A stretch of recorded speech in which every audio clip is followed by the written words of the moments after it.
What is up, guys? Mike here with Chit Chat Gaming. So CrossfireX is a game I've been playing quite a bit ever since this past weekend. Now, I did a video on this not too long ago, kind of showed you a little bit of a tour of what the game is all about here. I didn't really get too deep into it because literally the game just came out at that time. So I had played this game about 2 years ago when they were doing a little test fire beta, and the game looks very, very similar. I mean, there's not really a whole lot that they have done since then besides make a campaign, which is a 2-part campaign, and really that's about it. The multiplayer is still very, very basic and such as well here too, I guess I should say. But today though, however, we do have our first patch here. So they did indeed say that coming in the first part of March, we'll have a bigger update. Now hopefully this update brings in some more maps and so forth, which I'll get to in just a second. But I kind of want to give you guys just a quick update on the game here and where it stands as far as this new patch. So late last night, early this morning, what have you, I had seen that there was going to be a patch released here. It's going to take a couple, like 2 or 3 hours or something like that to do. They were down for a few hours here and basically patching the game with some new updates and such as well here too, ones that everybody's been kind of asking for. They've been kind of silent on Twitter, which kind of scared me.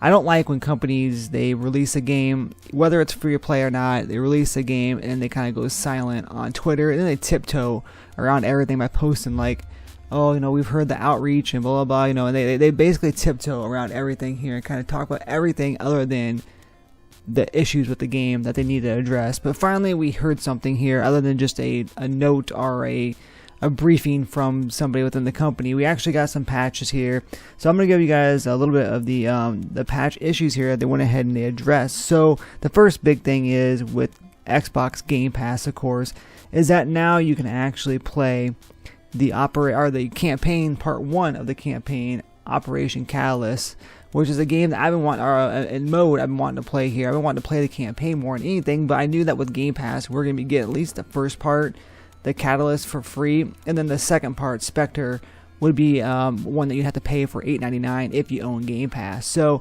again though, you do have to download this as it is additional content. All I really did was just go right to the right into the menus, and it did say install. I installed it. So now we finally have the opportunity to play Operation Catalyst if you are an Xbox Game Pass owner, which is huge news because I'm definitely looking forward to playing this. The next one is another big issue as well too.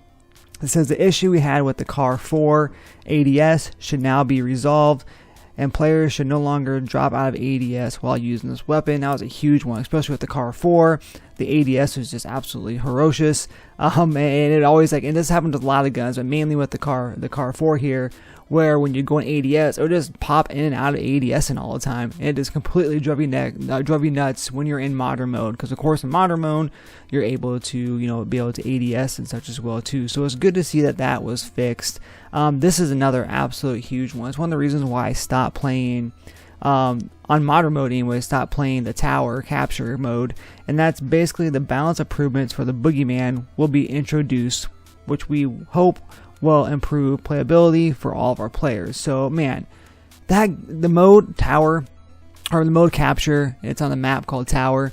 It is it's fun, but the biggest thing is that when you pick Boogeyman, when you actually get to use your XP points, what you do is you accumulate XP points where you can basically go as Spectre, where you're kind of invincible for a little while. There's a heartbeat monitor there, or heartbeat sensor, or there is what we call Boogeyman, which basically gives you 600 HP, which is just still ridiculous. But the problem was that your health regenerated, so you could literally run around the whole game and be indestructible as a boogeyman. And that's where I was getting pissed off and where I was getting really annoyed, was running around trying to kill these boogeyman players. And it just got ridiculous. It's too OP. When I'm running around at 100 HP and they're at 600 HP, it's ridiculous. Now, I'm not too sure exactly what they mean, but from what I have seen anyways, they have gotten rid of the regeneration. So there is no more health regeneration with boogeyman, which will definitely help out. But they definitely need to lower that. I think they still need to lower that HP down to at least anywhere, from, maybe 300 to 400, somewhere around that mark. 600 is just too much. That's just too much. Even with no health regeneration, that's just too much. But it is nice to see that they did implement that into the game, because that means at least we'll be able to enjoy playing Tower or capture and the tower map as well too now. So the biggest thing here, another one that was for me, that was the biggest thing. But also more information here is we do have the default control sensitivity issues will be adjusted for this update. So please ensure that you adjust your settings after the update to ensure that they are to your liking. So we definitely needed that. There is some more sensitivity, options as well here too. So I know that definitely helped. I was watching a fellow streamer here earlier who was actually testing it out. And he was messing around with the settings or the sensitivity and such as well too, and kind of found some places in between. The biggest thing that he was saying, of course, which I did see as well, was dead zone issues. So, but either way though, those are the four major things that they did update with the patch here today. Like I mentioned, there's more updates coming here, bigger updates anyways, coming in March from what they said anyways.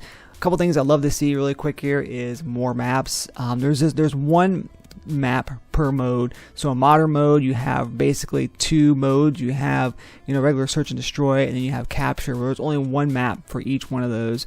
And then of course you have the other issue, like the payload. I can't remember what it's called, the payload mode. I can't remember what it's called off the top of my head, but it is coming here as well too in the near future. But again though, probably only one map will be available with that as well too. And then of course on classic mode, you have TDM, search and destroy, and you have some other modes as well too. But again though, you're limited to like one freaking map per mode. So I hope they bring some more maps. One map isn't going to be enough. They need to have at least like 3 to 4 maps, I would say, to kind of make this more playable, because this game is going to start dying really soon if this doesn't happen. I for one enjoyed the game.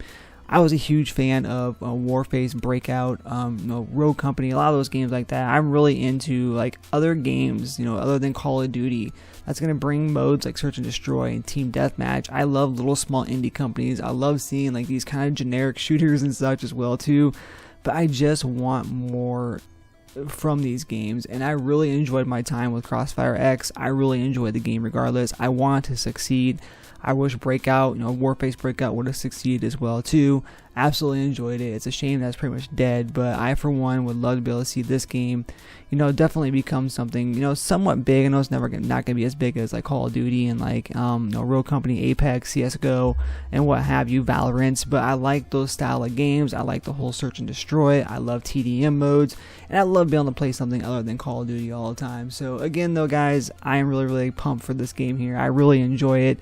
It is a lot of fun, but it definitely needs a lot of help. It needs some updates and such as well too. So there's just so much more they can do, including fixing the in-game currency as well too, where they don't really give you a whole lot of currency in the game itself. You only earn like what, 15 to 20 GP throughout the game. I think that's like their in-game currency, but of course you can pay cash to get more currency. I mean, it is a free to play game, so of course it's gonna happen. But again though, I think you should be able to earn more in the game so you can unlock things, because unfortunately you have to use all that to all those in-game currency and so forth to be able to unlock more guns, attachments, and skins for your weapons and for your characters and characters itself as well too. So really you need to have that, and I think that being able to allow some more in-game currency is definitely the way to go. So again guys, let me know down below what you guys think here. I'll definitely keep you updated here with everything that comes out. I'll try my hardest to basically bring some more news and such and some updates. Every time an update comes out, I'll kind of touch base on it and give you my general thoughts as well here too. But again, I think the game has a lot of potential. So let me know down below what you guys think here. Make sure you like the video if you choose to. Make sure you subscribe to the channel here, and make sure you turn on that bell notification to keep updated with all things that is Chit Chat Gaming. And as always guys, happy gaming.